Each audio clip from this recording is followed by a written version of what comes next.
मित्रांनो, विजांचा कडकडाट असा होत होता की छातीत धडकीच भरावी. बाहेर इतका मुसळधार पाऊस चालू होता आणि अचानक माझ्या दाराची बेल वाजली. मी दार उघडलं आणि समोर तो उभा होता. हो मित्रांनो, तो पूर्णपणे भिजलेला. कपाळावरून रक्ताची धार वाहत होती, पण त्याच्या नजरेत त्या जखमेपेक्षाही खोल काहीतरी लपलं होतं. त्याने अचानक माझा हात घट्ट धरला, मला स्वतःकडे खेचलं आणि त्याच्या ओल्या थंडगार छातीशी घट्ट कवटाळलं आणि घट्ट मिठी मारली. त्याच्या हृदयाची ती धडधड मला स्पष्ट ऐकू येत होती. माझ्या कानाजवळ येऊन तो कापऱ्या आवाजात म्हणाला, राधिका, 5 वर्ष स्वतःला अडवून ठेवलं ग, पण आज या पावसाने आणि तुझ्या एका नजरेने माझा सगळा बांध फोडला. माझ्याने कंट्रोल नाही झालं. आमच्या कॉलेजमधलं ते अव्यक्त प्रेम आज एका फूड डिलिव्हरी बॉयच्या रूपात माझ्या दारात उभं होतं. हो मित्रांनो, तो आता डिलिव्हरीचं काम करत होता आणि अचानक इतक्या दिवसानंतर तो माझ्या दाराशी उभा होता. त्या वादळी रात्री नेमकं काय घडलं, आमची ही अधुरी कहाणी कशी पूर्ण झाली, हे जाणून घेण्यासाठी हा व्हिडिओ शेवटपर्यंत नक्की बघा मित्रांनो. आणि जर तुम्ही चॅनलवर नवीन असाल तर चॅनलला सबस्क्राईब करून आम्हाला नक्की सपोर्ट करा आणि लवकरात लवकर आपले 1000 सबस्क्रायबर्स पूर्ण नक्की करा. मित्रांनो, तुम्ही जर चॅनलला सबस्क्राईब केलं तर मी प्रॉमिस करतो की यापुढे तुम्हाला खूप सुंदर सुंदर व्हिडिओ पाहायला मिळतील आणि या ताणतणावाच्या लाईफमध्ये तुम्हाला नक्कीच आनंद मिळेल. चला तर मग कथेला सुरुवात करूया. मित्रांनो, रात्रीचे 8 वाजले होते. बाहेर पावसाने अक्षरशः थैमान घातलं होतं. खूप धो असा मुसळधार पाऊस पडत होता आणि लाईट गेल्यामुळे घरात फक्त मेणबत्तीचा मंद प्रकाश होता. मी राधिका खिडकीतून त्या धो पडणाऱ्या पावसाकडे पाहत होते. अचानक दारावरची बेल वाजली. मी दार उघडलं आणि थक्क झाले. मला धक्काच बसला, कारण जे दृश्य माझ्या समोर होतं ते खूपच आश्चर्यचकित करणारं होतं. माझ्यासमोर एक स्विगीचा फूड डिलिव्हरी बॉय उभा होता. तो पूर्णपणे पावसात भिजला होता. त्याच्या उजव्या हाताच्या कोपऱ्यातून आणि कपाळावरून रक्त वाहत होतं. अरे देवा, हे काय झालं? मी काळजीत पडून त्याला विचारलं. तो म्हणाला, काही नाही मॅडम, पाऊस खूप होता आणि माझी बाईक स्लिप झाली. पण तुमची ऑर्डर होती, तुम्हाला भूक लागली असेल म्हणून मी तसाच निघून आलो.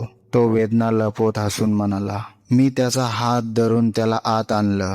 तो थंडीने कुडकुडत होता. सोफ्यावर बसल्यावर मी पटकन टॉवेल आणि फर्स्ट एड बॉक्स घेऊन आले. मी त्याचे ओले केस पुसू लागले. केस पुसताना अचानक आमची नजरानजर झाली. सुरुवातीला मी त्याचा चेहरा पूर्णपणे व्यवस्थित पाहिला नव्हता, पण नजरानजर होताच तो चेहरा, ती खोल नजर. समर, माझ्या तोंडातून नकळत शब्द बाहेर पडले. तो एकदम दचकला. त्याच्या डोळ्यात अपराधीपणा आणि जुन्या आठवणी दाटून आल्या होत्या. हो राधिका, मीच तो समर. मी तुला पाहताच ओळखले होते, पण सांगू शकलो नाही. पण तू तू तर कॉलेजचा युनिव्हर्सिटी टॉपर होतास ना, आणि अशी डिलिव्हरीची नोकरी का करतोय? त्याने मान खाली घातली आणि तो म्हणाला, परिस्थिती माणसाला काय बनवेल सांगता येत नाही राधिका. बाबांच्या निधनानंतर कर्जाचा डोंगर कोसळला.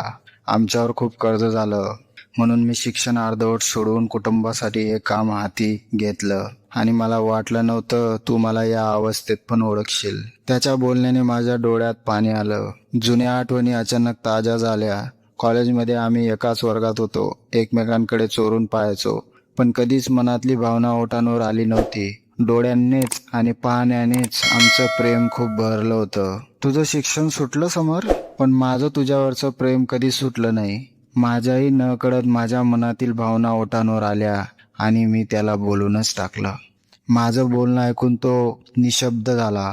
मी कापसाने त्याच्या कपाळावरचं रक्त पुसून तिथे हळूच फुंकर मारली. त्या एका स्पर्शाने आमच्या दोघांच्याही अंगावर शहारा आला. हो मित्रांनो, दोघांचे हृदय अचानक ब्लास्ट झाल्यासारखे धडाडले. समरने अचानक माझा हात पकडला. 5 वर्ष, हो 5 वर्ष, तुला फक्त लांबूनच पाहिलंय राधिका, पण आज जेव्हा तू मला ओळखलंस ना, तेव्हा मला वाटतंय की मी माझं सगळं जगच जिंकलंय. मला खूप आनंद होतोय आणि तेवढंच दुःख पण होतोय, आपण एक कधीच होऊ शकलो नाही. त्याने मला हळूच आपल्याकडे ओढलं आणि मिठीत घेतले. मी पण त्याच्या मिठीत विसावले. त्याच्या ओल्या शर्टमधून मला त्याच्या उबदार शरीराचा स्पर्श जाणवत होता.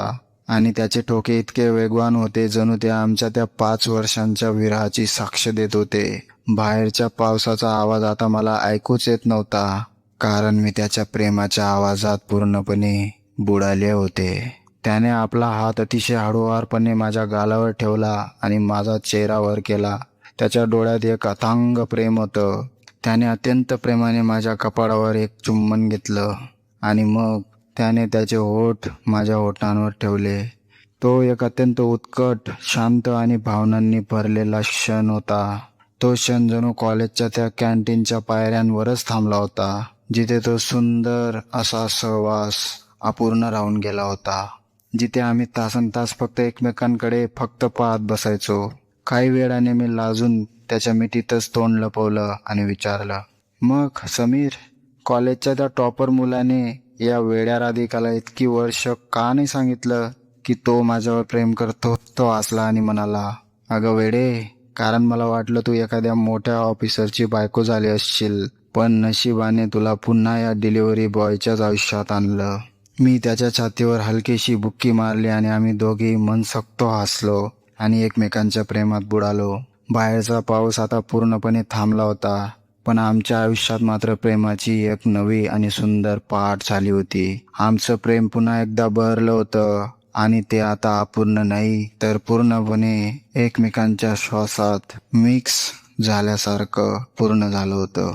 मित्रांनो, खरं प्रेम कधीच परिस्थिती, पैसा किंवा स्टेटस पाहत नाही. ते फक्त दोन मनाचं आणि विश्वासाचं नातं असतं. मला असं वाटतं, जर तुमचंही कुणावर असं निरपेक्ष प्रेम असेल, खरं प्रेम असेल आणि त्यांच्याशिवाय तुम्हाला जगणं खूप कठीण होत असेल, तर वेळ न दवडता त्यांना नक्की सांगा. कारण प्रेम एकदाच भेटतं. ते जर तुम्ही कधी गमावलं तर ते आयुष्यात कधीच परत येत नाही आणि नंतर पश्चातावाशिवाय काहीच उरत नाही. काय सांगावं, कदाचित तेही तुमचीच वाट पाहत असतील की त्याने पहिले पुढाकार घ्यावा. म्हणून आपलं प्रेम नक्कीच व्यक्त करा आणि आयुष्यात एक क्षण आनंदाने जगा. मित्रांनो, व्हिडिओचा उद्देश बिलकुल अश्लीलता पसरवणे नाही आणि कोणालाही दुखी करणे नाही, तर प्रेम कसं असतं हेच सांगणे आहे. तर मित्रांनो, कशी वाटली आजची ही कथा? तुमचं मत कमेंट्स करून नक्की सांगा. आणि जर तुम्हाला ही कथा आवडली असेल तर आपल्या मराठी भावविश्व चॅनलला नक्की सबस्क्राईब करा आणि लवकरात लवकर आपले 1000 सबस्क्रायबर्स पूर्ण करा. लवकरच भेटूया एका नवीन आणि हृदयस्पर्शी कथेसोबत. तोपर्यंत स्वतःची काळजी घ्या. धन्यवाद.